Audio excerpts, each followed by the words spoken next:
Has anything ever just fallen out of the sky and hit you on the head and you didn't even realize what was going on? Well, that happened to me one day when I was at the fitness center. I was 9 years old and I used to go there every day. I used to go and play basketball with my friends during the summer. And one day when I was waiting for my mom to come pick me up, I was looking at the table and they had sheets. And one of the sheets said that they had pitching lessons. And so I picked it up. I played softball, but I wasn't, all too interested in it. But I picked it up and I took it home and I showed it to my dad. He was all over it. So I started pitching. I went to the camp and they taught me how to be a pitcher. So I grew up being a pitcher. I played for the junior high and high school team. I was a varsity pitcher as a 9th grader. And so I'm going to demonstrate how to pitch, how to throw a fastball, a changeup, a rise ball, and a curveball. So the most basic pitch that they're going to teach you when you start is how to throw a fastball.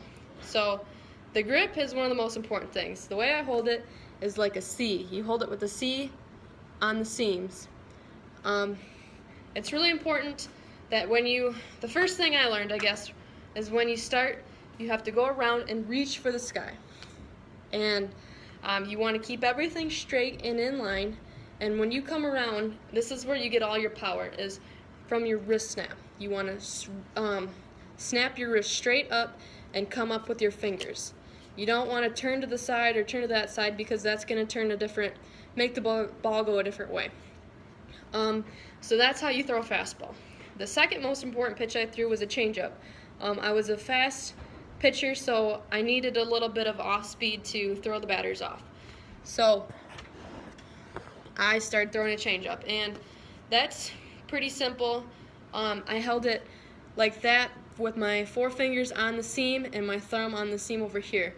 And this was same motion as a fastball, except when you come around, you want to flip underneath. It's called a flip change, and you come up like that, and that slows the ball down.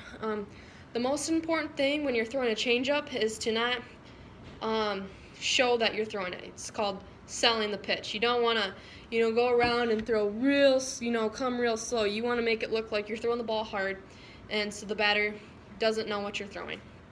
The third pitch that I threw was curveball. I held that with my ring finger and my index finger on the seams, and my thumb was on this seam. This pitch was effective when I threw against right-handed batters. When you come around, you want to come and you want to turn your wrist to the outside, and it's going to spin in, and it's going to hit the inside of the plate when you're pitching against a right-handed batter. When you're pitching against a left-handed batter, it's going to go to the outside, which would be effective too, so they can't, wrap their bat around on it.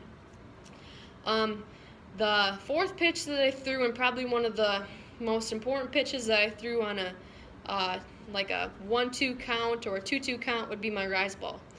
And I held that with my index finger and my middle finger on these 2 seams, and my ring finger on the seam. This one, your motion's not exactly the same. When you come around, you come up like normal, but you come around and you spin up like that, but you have to get under the ball. So you have to step your leg out a little bit further than you would on your other pitches, so you can get under that ball and get it to make that corkscrew risey motion. This is a really hard pitch to throw. A few years ago, actually my first year when I went into high school, they moved the pitching mound back 3 feet. So it used to be at 40 feet, and now it's at 43 feet. So that made this pitch more effective, so it gave the ball more time to move.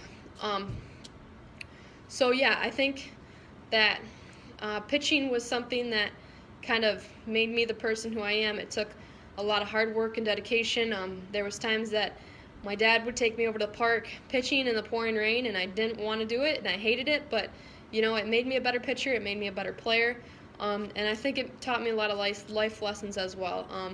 It made me work hard in my work every day now, and I think it just made me a better all-around person.